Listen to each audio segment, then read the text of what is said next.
What is up, everyone? Please take a second to hit that like button. The more likes that we get in a short period of time, the more people the algorithm will bring into the chat to come hang out with us and see what's going on. So please hit that like button. Let me know how you're doing, and happy freedom. All right, happy Friday.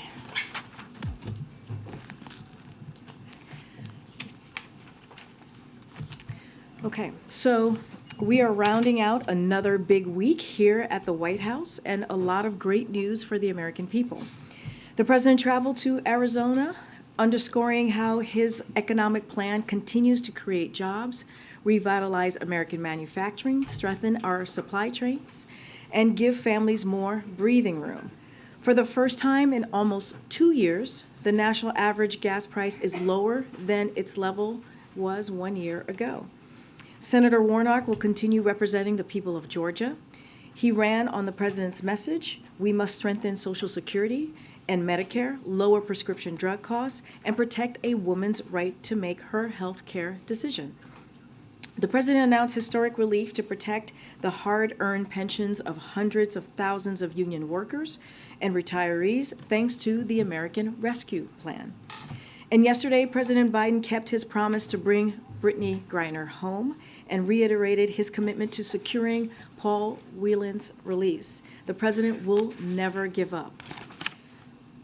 As Russia continues to wage its brutal war against people of Ukraine, today the Biden-Harris administration is announcing a new $275 million security assistance package to help Ukraine defend itself against Russian aggression. This package will provide Ukraine with new capabilities to boost its air defenses and counter the threats Ukraine is facing from Iranian UAVs, which Russia is using to attack Ukraine's critical infrastructure and kill Ukrainian civilians. Today's announcement also includes critical equipment that Ukraine is using so effectively to defend itself on the battlefield, such as more ammunition for HIMARS and Ukraine's artillery. And now, our favorite thing is the week ahead. So just giving you a quick look. Actually, it's more than a quick look. We have a lot to share for next week. On Monday, the President and First Lady will travel to Joint Base Myer-Henderson Hall in Arlington, Virginia, to participate in a United States Marine Corps Reserve Toys for Tots event. They will join spouses of senior Department of Defense and service leadership and local military children in sorting donated toys for distribution to families in need ahead of the holidays. This engagement is part of the First Lady's Joining Forces initiative to support those who serve, including families of service members and veterans, caregivers, and survivors. And we'll also have National Security Advisor Jake Sullivan right here in the press briefing room on Monday to preview the African Leaders Summit. On Tuesday, the president will host a ceremony on the South Lawn to sign the Respect for Marriage Act, accompanied by members of Congress, members of his cabinet, and stakeholders. On Wednesday, the president looks forward to hosting the U.S.-Africa Leaders Summit. This summit will underscore the value the United States places on our collaboration with Africa on the most pressing global challenges and opportunities, as well as on the Biden administration's commitment to revitalizing global partnerships and alliances. We expect to engage a wide range of African and U.S. stakeholders to illustrate the breadth and the depth of American partnerships with African governments, businesses, civil society, and citizens. Partnerships based on dialogue that harness the creativity of our peoples. In the morning, the president will deliver remarks at the U.S.-Africa Business Forum. Later in the day, he will host a small group multilateral meeting with leaders. In the evening, the president will host the U.S.-Africa Leaders Summit dinner in the East Room. The president will also observe the 10th anniversary since the tragic Sandy Hook shooting. We will have more details on that next week. On Thursday, the president will continue his participation. Are they going to bring up Alex Jones? He will participate in the leaders' session on partnering on the Africa Union's Agenda 2063. the continent's strategic framework for inclusive and sustainable development based on Pan-Africa unity, self-determination, freedom, progress, collective prosperity. Afterwards, he will participate in a family photo with the leaders. In the afternoon, the president will participate in the leaders' session on promoting food security and food systems resilience. And then on Friday, the president will head to Wilmington. He will remain there over the weekend. With that, it's all yours. Thanks. Did the president get a heads up from Senator Sinema in advance of her announcement this morning that she would re-register as a Democrat? As an independent, sorry? So I will say this, as always, we do not discuss private conversations that we have with members of Congress.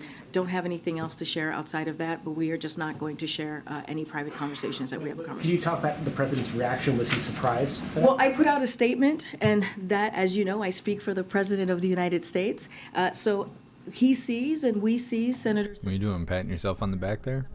The most historic pieces of legislation that you all have covered in this administration. When you look at the past 20 months, from the American Rescue Plan to the Bipartisan Infrastructure Law to the Inflation Reduction Act to the Respect for Marriage Act, from also the PACT Act, all of these pieces of legislation have been historic, and we have partnered with Senator Sinema. And so, look, we understand her decision to register as an independent in Arizona. The way we see it and understand it, it does not change the new Democratic majority control of the Senate. And we have every reason to expect that we will continue to work with her successfully. And on a different topic, yesterday's prisoner swap.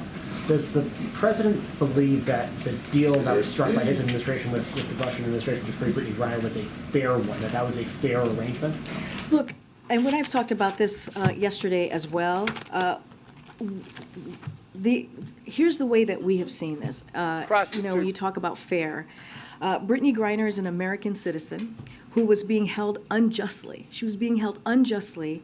She broke the law. I don't understand that. I do not understand how you can say something is unjust when that means something. It was just. It was called for. When you have an American passport, it means something. And so he wanted to do everything that he could to make sure that he brought her home. And we were presented with an option. As you know, we've laid this out. You've heard from my NSC colleagues as well, where it was either Brittany or no one. That was the option that we were given.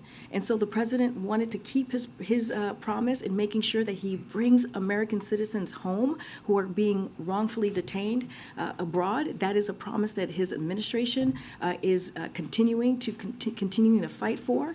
And so that's what you saw. You saw the same action that he took with Trevor Reed, he took with Brittany Griner and others. Like Dallas is saying, she admitted that she committed a crime. She pled guilty.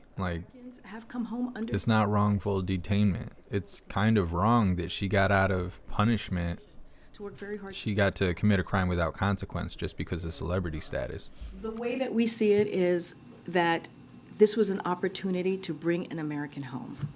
That's how we saw the deal that was presented to us. And what was occurring is, in the past week or two, we saw that from the Russians were willing to release Brittany Griner for Mr. Boot. That was what was presented to us. They were not willing and I said this yesterday, to negotiate in good faith for Paul Whelan. And so it was either Brittany Griner, one American, or no American. And so that's how we see the negotiation that was presented in front of us, and that's the very difficult decision that the president had to make, and we were able to bring her home safely. I understand. I'm sorry. I was gonna. I understand you're not going to detail private conversations, but just to be clear, was the White House given a heads up that Senator Sinema was going to be? I'm just not going to go into details. I'm just not going to go into details on any private conversation that we have.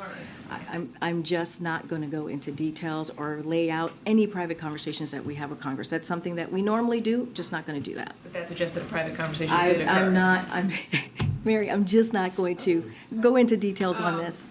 Well, let me try this then. Just 2 days ago, you said that Warnock's win gave you a little bit more breathing room, a little bit more ability to deliver for the American people. Does Sinema's decision to leave the party take away some of that breathing room? Look, As I said, and I put out a statement on this, as you all know, as I said, that we understand Senator Sinema's decision to register as an independent. The way that we see it, it does not change the majority, or it doesn't change the complexion of what our Democratic majority is going to look like in the Senate.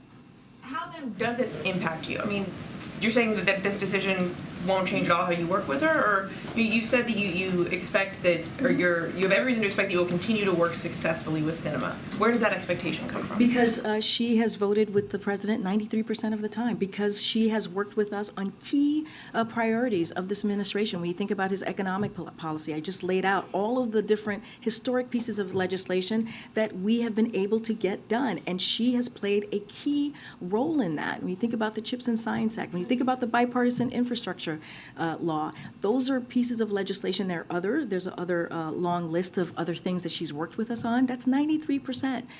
And so we think that partnership will continue. We do not see a change in our Democratic majority as it relates to the Senate. And so we think that partnership. I'm going to call actually on Alex in the back because of what occurred yesterday. I know Brett is not here. What happened yesterday?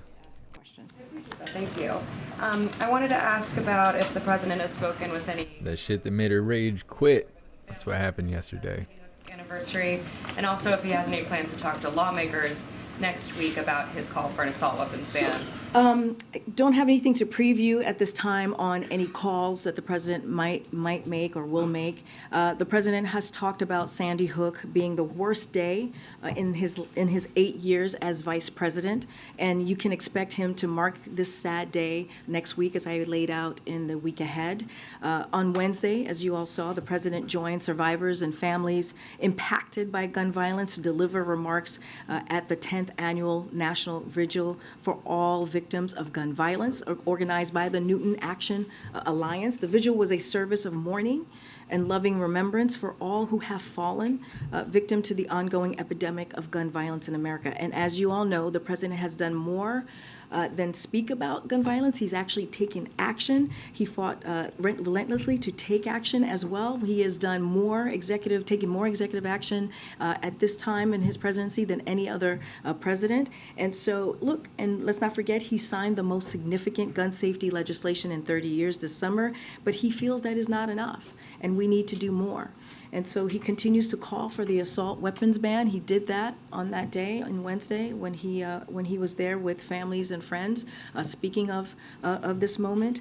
And he's never going to stop showing up and speaking out. And I have said this before, he believes his role as president is to make sure that we continue to continue to push this into the dialogue. So making sure that the American people understand how important it is to talk about getting the assault weapons ban.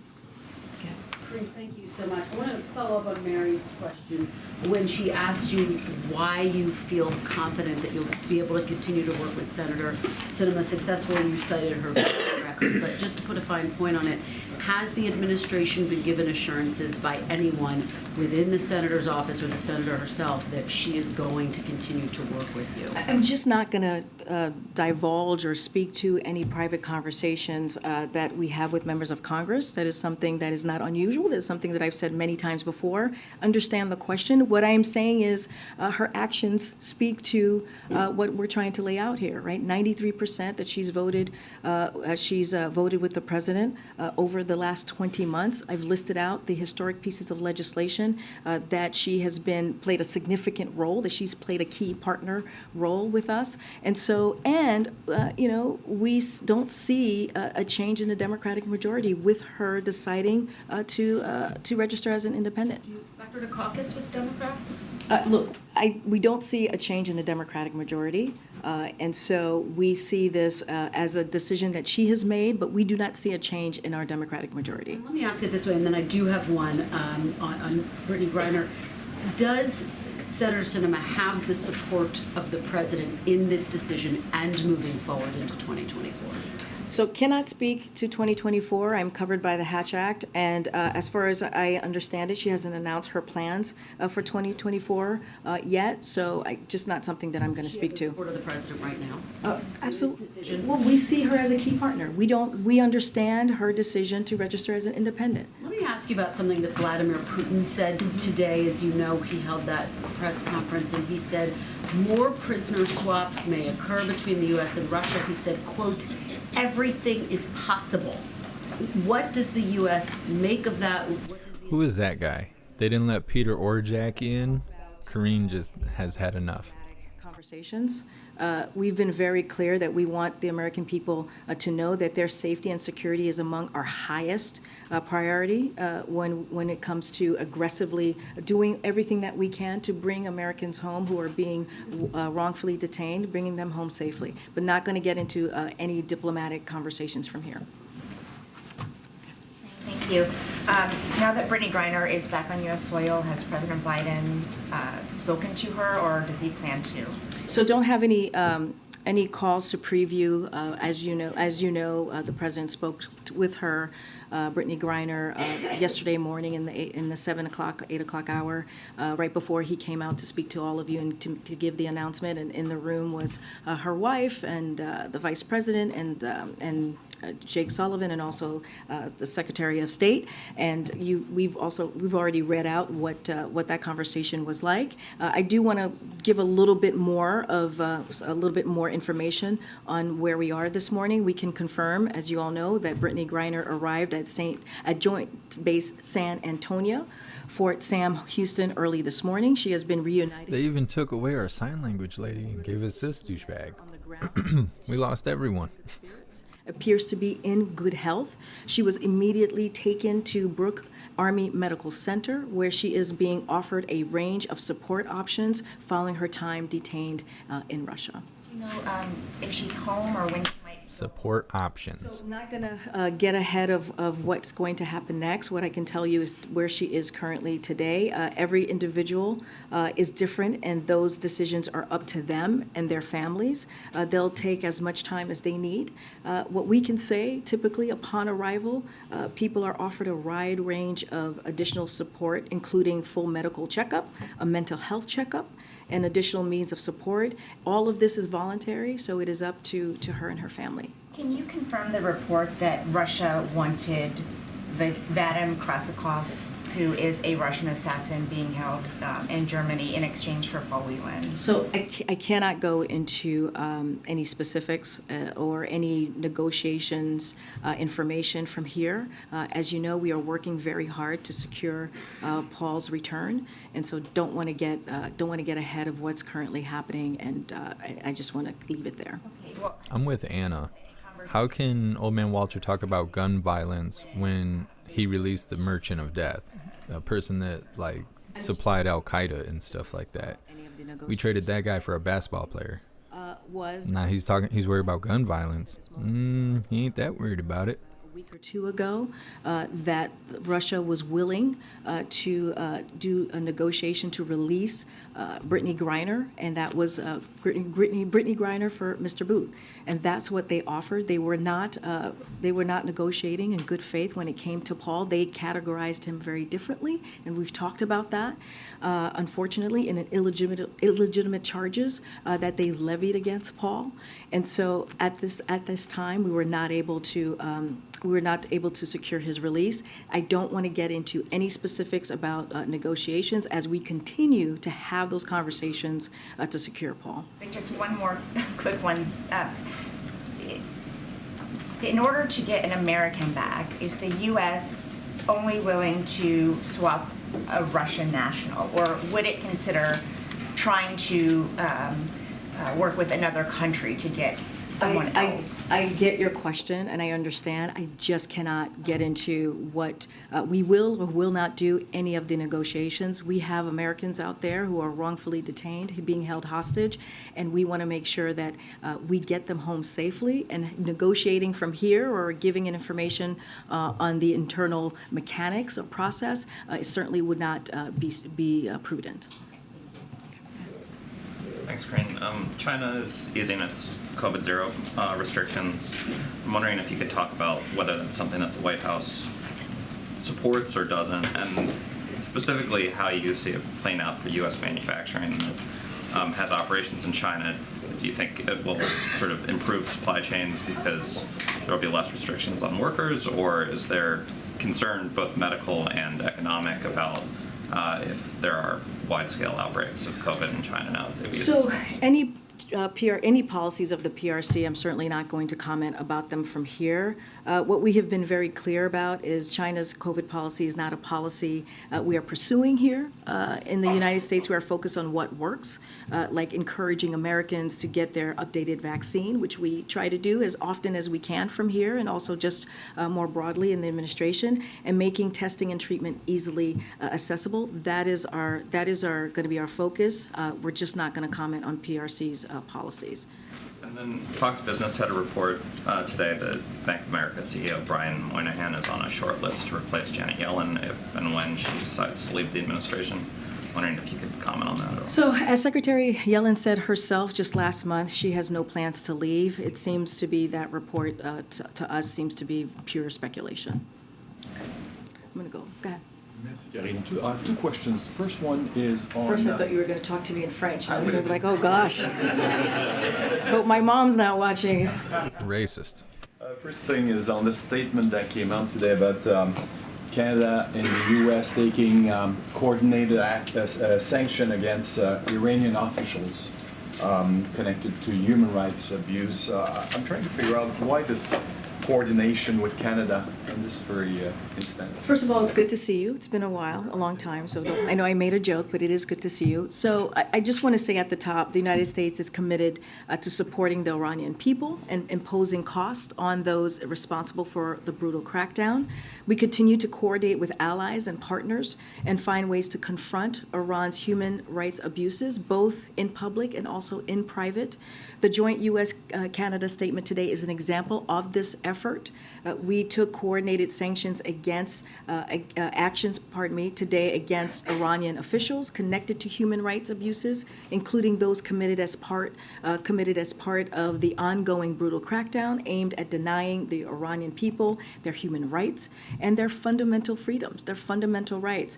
So we'll continue to support the Iranian people. I can't speak to Canada. You would have to speak to their government, as I'm sure you do often, but I can't speak to different countries' reasoning for their own reasoning for taking action. But clearly, this is an important action that shows support for the Iranian people as we're seeing this truly brutal crackdown on the civilians there.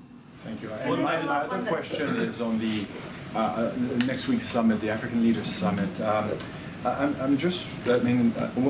We're going to get into details, but I'm trying to figure out how much do the Chinese intense economic involvement and the Russian, through Wagner, military involvement, is playing a role in the president's willingness to engage even more intensely with the leaders. What I could say, our focus next week is going to be on Africa. That's going to be the focus of the summit. This summit is an opportunity to deepen the many partnerships we have on the African continent. We will focus on our efforts to strengthen these partnerships across a wide range of sectors, spanning from businesses to health to peace and security, but our focus will be on Africa next week. Okay. Can you provide any updates on what the president is doing to push forward the government spending bill? So look, I've talked about this many times, and we believe getting the government funding done is critical, and it's going to be important. And this is something that we encourage and continue to talk to Congress about getting this done. I talked about how Shalonda Young is certainly leading that effort, our OMB director, and she knows how to get bipartisan deals done here. And look, we were able to get government funding done in a bipartisan way last year. We believe it should be done in a bipartisan way this year. There is enough time to get this done. We are talking about critical resources that the American people need. When you think about public health, public education, our national security, these are all incredibly important, and it should be done in a bipartisan way. And there's enough time to get that moving. And as families are facing rising school lunch debt, can you also provide an update as to what the president is doing to push forward free school meals for all? So the president, as you've heard him say, is proud that his American Rescue Plan provided additional emergency food and nutrition assistance for those in need, building on our $60 million investment in farm-to-school initiatives, our national strategy on hunger, nutrition, and health, which we released in September, includes a provision on creating a path to free health school meals for all children.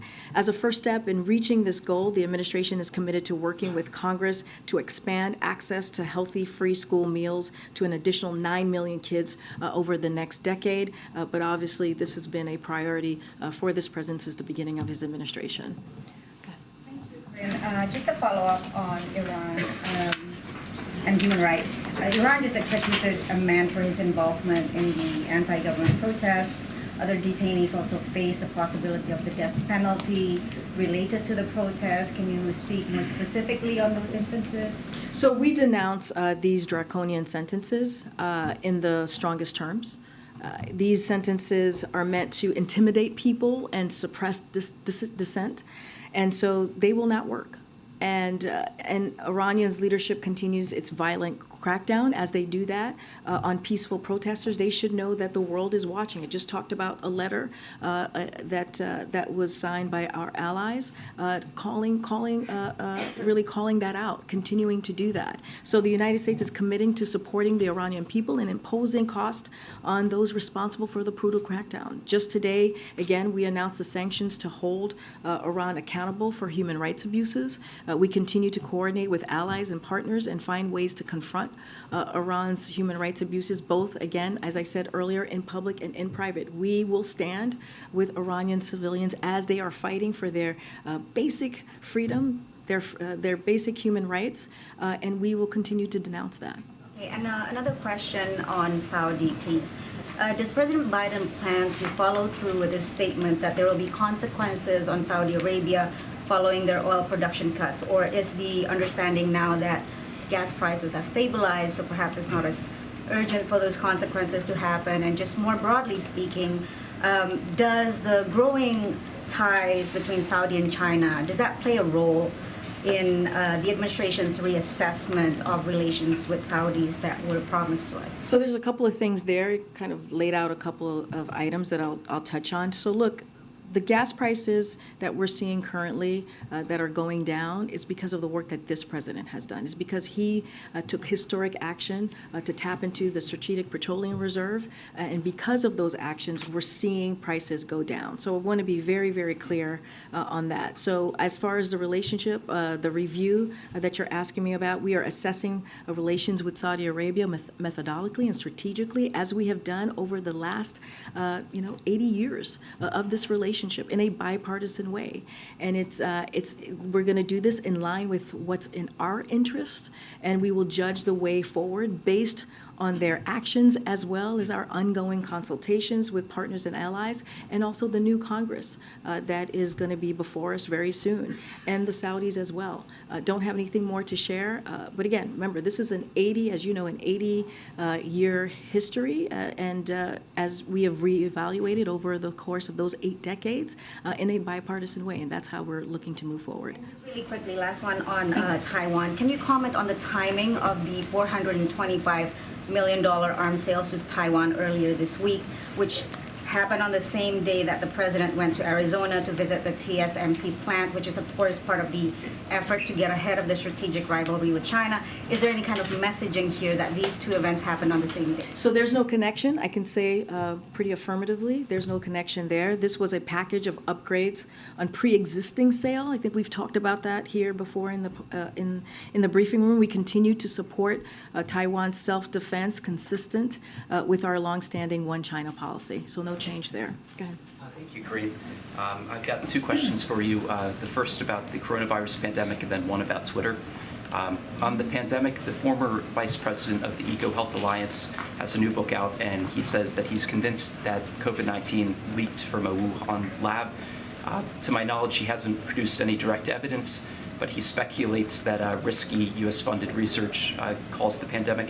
Does the U.S. government have a response to that? So I would refer you to the NIH on that, but a couple of things, and EcoHealth as well for specifics. here on the question that you have, but we do not know the origins, as you know, of COVID because of China's lack of transparency. As I've said before, this is something we, including the president, have pressed China on repeatedly. NIH has exhaustively communicated the oversight of its scientific work and its purpose to ensure pandemic preparedness. It's quite wonky, as you know. And so, again, I would refer you to NIH. Again, it's very in-depth, and that's the place that I would refer you to get more specifics. Just a very brief follow-up before turning to Twitter.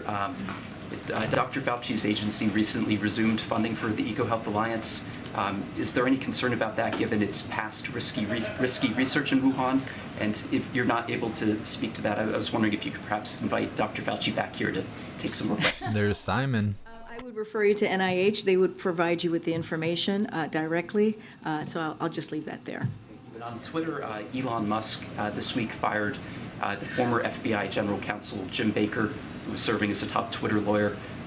Musk alleges that he may have been involved with countermanding his attempts at transparency. And I was wondering if anyone in the Biden administration was in touch with Baker, either regarding moderation decisions that critics call political censorship or regarding his transparency efforts recently. So it's up to private companies to make these types of decisions. We were not involved. I can say that. We were not involved.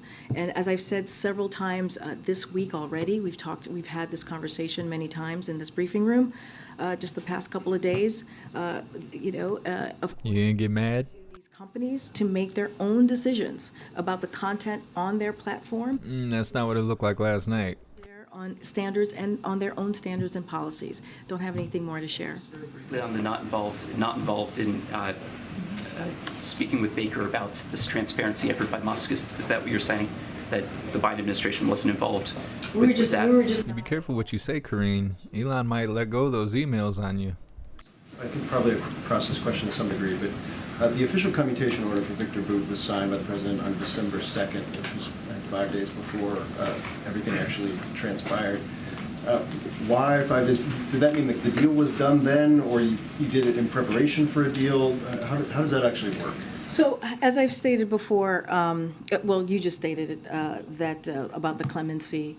Look, we knew about a week or two ago that there was going to be a deal for Brittany Griner. And that was what the Russians had presented to us. And they wanted the deal, right, to secure her return was Mr. Boot for Brittany Griner. And so that was the deal that was presented to us, and that's how we moved forward, because we wanted to make sure we brought one American home. It was either no American or one American. And so that process was about a week or two ago. I can't go into detailed specifics on the 5 days or when things were signed. I don't have that information to provide for you at this time. But we learned that about a week or two ago. Preparatory, nothing was final until Brittany Griner was in the custody of I kind of laid out kind of the process yesterday, or how that all worked. Don't have that in front of me to share with you at this time. But what I can say is the past week or two, we learned from the Russians that they were willing to release Brittany Griner for Mr. Boot. And we tried throughout the past several months, as you know, the past 6 months since we heard from Secretary Blinken back in July, saying that we were in intensive conversation to get Brittany home, to get Paul Whelan home. In every conversation over the last several months, we worked very hard to get the both of them home. That was always a priority. And again, it wasn't until very recently that we learned that they were only willing to make an arrangement for Brittany Griner, and Paul Whelan, as I've stated many times before, was just seen differently in an illegitimate way, and so. I had to calm down. I didn't want to break my button. She goes hard with the uhs. In terms of legislatively, I know you guys are very much in the lame duck zone right now, but has the last week either changed or spurred the planning for the next Congress legislatively, how you guys approach the next Congress, and was it shifted at all by what happened this morning? What happened this morning? Yes. No. I like this guy's Johnny Bravo hair. That's the point that I'm trying to make here. I'd never be able to rock that hairdo.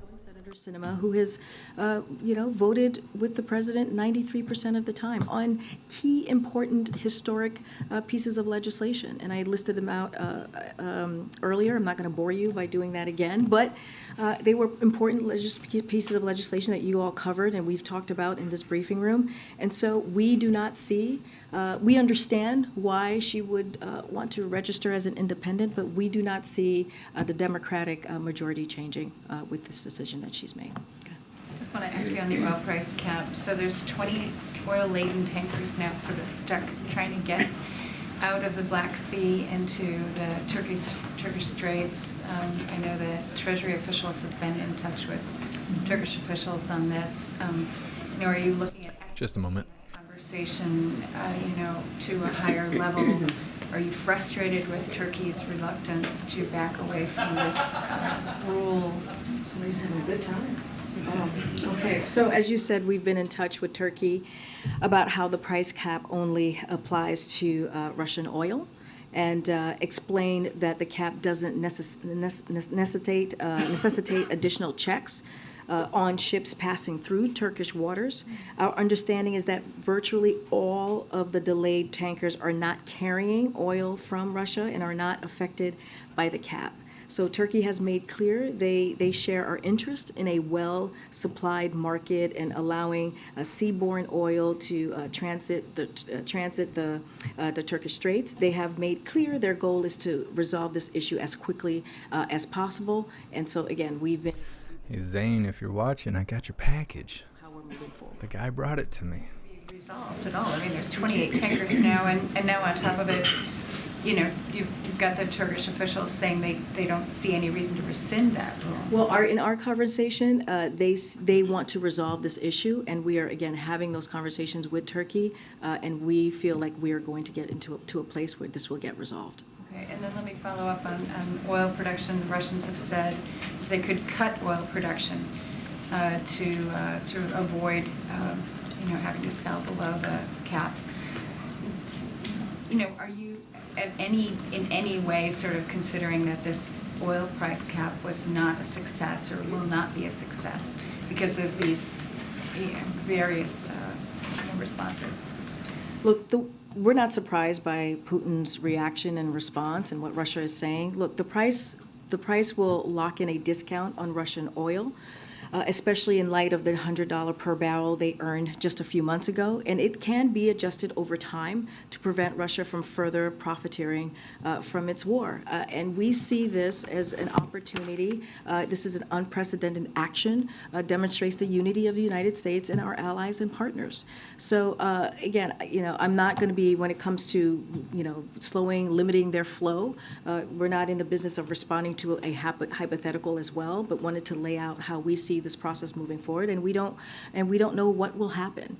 But as we have said, we are focused on limiting Putin's ability to profit from rising prices to fund his illegal war, while promoting stable global energy markets. This is not about Russian oil of the market. This is about the cap. The cap at this level maintains clear incentives for Russia to continue exporting, and we believe that it should. Can I just ask you? Thank you so much, Brandy, for the donation. I appreciate all the support. Thank you. An apartment or an application because of really bad credit. I know that you've looked at housing inequities and problems facing people of color in terms of getting housing and just fairness in the housing market. This practice of requiring credit applications and then fees that carry a fee seems to be something that's happening all over the country. Is there anything that the White House or that the Biden administration can do to curb what seems to be a predatory practice in some cases, where people are basically, in order to even get a chance of getting an apartment in this very tight and difficult housing market, you have to pay money up front?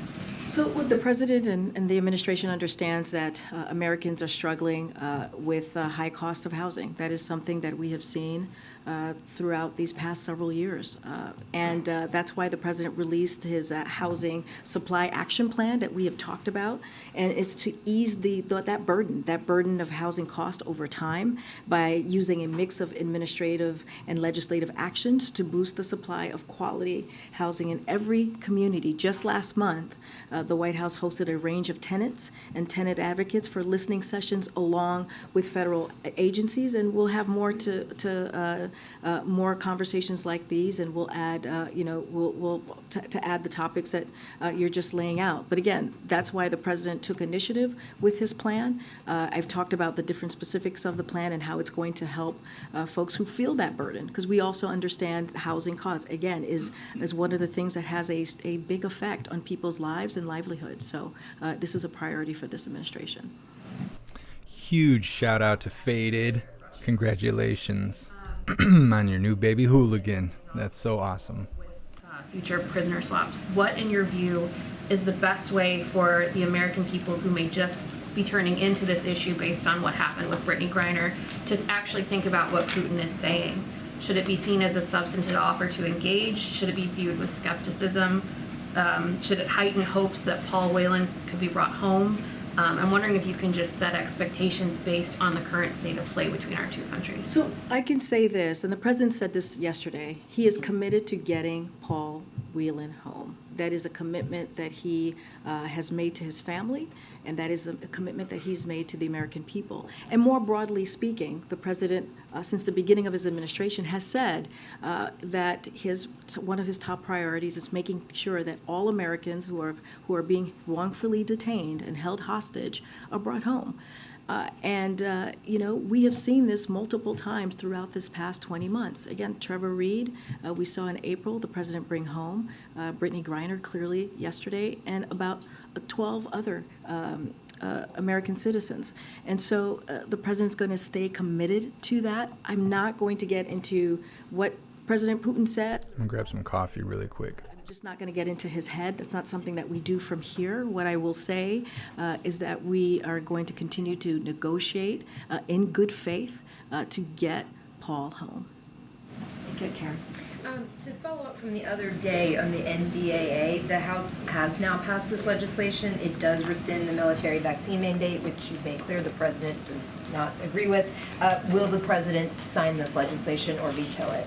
Again, I'm just not going to get ahead of the president. This is something that the president decides on. We've been very clear where we stand on the vaccine mandates, and we've said it many times before. Republicans in Congress have decided that they'd rather fight against the health and well-being of our troops than protect them, and we think that it's a mistake. Not gonna get ahead of any final votes that may occur. You talked about the House. Every year, the NDAA has some provisions we support and some we don't. So the president will judge this in its entirety. I noted that the House is moving on this, but I'm just not going to get of any decision that the president's going to make. He has not yet made a decision. I have not spoken to him about this, and so I'm just not going to get ahead of him. Thank you so much, Brandy, for the $5 donation. I appreciate you. Thank you so much for all the support. So do you know when the last time that they spoke was? I don't have the last time that they spoke, so don't have anything to share with you at this time on that piece. And while he was in Arizona, he called her, quote, a tremendous advocate for the people of Arizona and a leader in so many issues important to this state, end quote. Does he regret making that statement, which could be viewed as an endorsement given to this news? I mean, he says this about many congressional members when he visits a state. I've been on many trips with him. You've been on trips with him where he says that. He thanks them for the passport to their state, and he actually talks about the work that he's done with that congressperson or senator in Washington, D.C. That is very, very common. You can look at almost every speech that he's made while he's visited the state, and he talks about and lists how how these congressional members and senators, House members, he's worked with them to deliver, whether it's the bipartisan infrastructure legislation, whether it's the American Rescue Plan, whether it is the Inflation Reduction Act, or all. So that is not uncommon. He does that very regularly. I would say every time he goes to a state, he lifts up the congressional members who represent that state. And on another topic, this is the point in the administration, I think to Justin's point, where people do start thinking about leaving. Have any members of the president's cabinet informed him of a decision to leave in the next few months? As far as I know, no. Has the U.S. reached out directly to Syria to seek Austin Tice's release? His family issued a statement saying the NSC has failed to meet with the Syrians to work with them. Look, you know, I don't want to get, again, trying to be very careful here, not going to get into any negotiations or personal conversations that we may be having with a wrongfully detained or someone who is being held abroad. We want to be very careful here. Don't want to get into diplomatic discussions. What I will say is that this president is committed, as I've said many times, as he has said, to do everything that he possibly can to bring home Americans who are wrongfully detained and held hostage. And that is a commitment that you have seen. He has promised and kept over the past several months. And following up from earlier in the week, do you know if the president has counted the votes to determine if he will seek an assault weapons ban during the lame duck? I don't have anything more to share beyond what I said. He can seek whatever he wants to. I just don't. I haven't. He wants that assault weapons. Got a little ass salt on him. The hell with that guy. Okay, go ahead. Thanks, Green. On the economy. So we saw the producer. It is laughable, isn't it? It's still above 7%. The Federal Reserve Chairman says that core inflation may be moving sideways. We get a CPI inflation reading again next week. So if Americans don't see significant progress on inflation, does that mean the Inflation Reduction Act early next year hasn't worked? Well, okay, let's step back for a second. So near-term inflation expectation fell this. He got it right at the end. Saw that in the data, so it's important to call out. The producer price index rose at its slowest annual rate since May 2021. So that is data points that we saw in the index today. Americans are beginning to see a much-needed break in inflation, but we have more work to do. And so gas prices have fallen about $1.70 since June and are lower than they were a year ago before Putin's war. That's because of the work that this president has done to bring gas prices down, to deal with an issue that matters to the American people when we look at the economy, which is inflation and cost. So millions of Americans shopping for health insurance plans continue to save $800 per year thanks to the Inflation Reduction Act. So yes, it's been beneficial, and we see that it is working. And in 6 weeks, President Biden's plan to bring down prescription drugs, prescription drug prices and energy costs goes into effect. And that's going to matter for the American people as they think about, when they sit around their kitchen table, you hear the president talk about this at the end of the month, trying to figure out how they're going to pay for items in their house. And these, what I just listed out, or in their lives, is going to matter. Lowering costs, healthcare costs, lowering energy costs. We're already seeing that it's going to have a real effect on American families. And so I will. Oh, is it? The inflation, before the midterms, you told me that the Inflation Reduction Act should bring down inflation early next year. So if it doesn't do that significantly, is that seen as then a failure? First of all, that's a bunch of hypotheticals that you're asking me. What I laid out. The fact that you think it's going to work is hypothetical. Like, what are you talking about? It's fine for me to pretend, but it's not okay for you to pretend. That's not okay. I know you're at the White House, but I can't talk about politics from here. I can't answer questions like that from here. Shut the hell up, Karine. You're trash. You're trash panda. It's not good. It's actually going to help the American people, and that matters. And I have to say, you're going trash panda coot. Going back to the past several months. I don't get it. The Inflation Reduction Act was a piece of legislation that was signed by the president that was only passed by Democrats. And what you saw from Republican officials over the past several months is how they wanted to get rid of it because they were upset about Social Security. They wanted to put Medicare on the chopping block, and they have no plan to lowering costs. So what you're seeing from this administration, what you're seeing from this president, what you're seeing from Democrats in D.C., in Congress, is that they are taking action to lower costs for the American. I don't know about you hooligans, but that's not what I'm seeing out of the politicians over in D.C. An end of the year housekeeping question, following up on what I think Karen was asking about. The House has already voted on the NDAA. The Senate will most likely take it up this week. Should the Senate expect to know what the position of the president is on the bill before they vote on it? We've been very clear when I've been asked about the vaccine mandate. We thought that was a mistake. And it wasn't just from the president. It was also from the Senate and Congress received a letter from Secretary Austin saying how important, he believed how important the vaccine mandate was. What I'm saying is we want to look at. It wasn't important. Not just this president, other presidents have been able to judge the package in its entirety. And so that's what we're looking to do. But we're also going to be very vocal, as we have been, on what happened and occurred with the vaccine mandate in the NDAA. On another end of the year item, obviously there's the spending package, which was discussed earlier. Is there anything else beyond the spending package and the NDAA that is on the list that the president has for things that he would like the House to accomplish before control turns over to the Republicans in January? I feel like one day we're going to see Corinne in there, sitting in the group of press. We believe that the president believes that we should get the government funded, as I just mentioned, including what we need to respond to the disasters, continue to defend democracy in Ukraine, and fight new COVID variants. We're gonna sign the marriage. He's going to sign the Marriage Equality Act, which is something clearly that the president supported. And so, look, we're going to continue to work with Congress. And to continue to encourage Congress to get this stuff done. He also believes we should pass the Electoral Reform Act.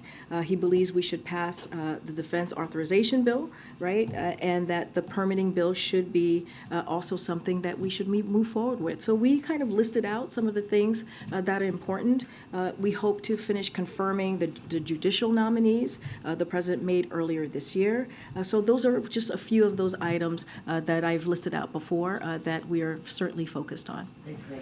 All right. Laser focused. Everybody, have a great weekend. No questions about Twitter, huh? I don't drink. I don't drink. Oh, hold up. I missed it. We're going to rewind that. I want to hear what they said. Move forward with. So we kind of listed out some of the things. So those are just a certainly focused on. All right. All right. Thanks, everybody. Have a great weekend. I don't drink. I don't drink. Even the captions had no idea what was screamed across the room. Simon didn't get a question yesterday, which is the reason she stormed off and did the rage quit. Peter wasn't there. He got her all riled up. She refused to answer his second question.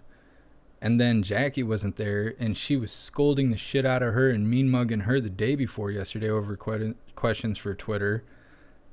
None of those people were able to ask questions today? Nah, that's not suspicious. That's not suspicious.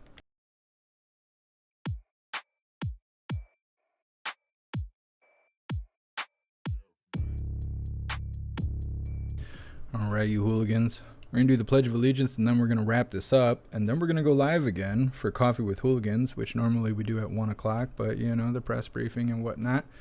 We're going to do Coffee with Hooligans for 25 minutes or so, and then I got to go. I have places I have to be, unfortunately, responsibilities and whatnot. I do not know if we're going to have a watch party later today. As of right now, there's nothing on the schedule. Maybe something will pop up, and we'll find a reason to go live. But as of right now, other than the Coffee with Hooligans, which we're going to do after we're done with the Pledge of Allegiance, that's all we got scheduled today. All right, hooligans, let's get it.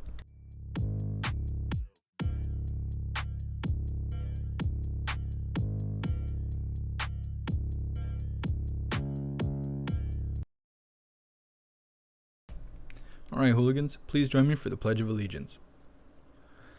I pledge allegiance to the flag of the United States of America and to the republic for which it stands, one nation, under God, indivisible, with liberty and justice for all.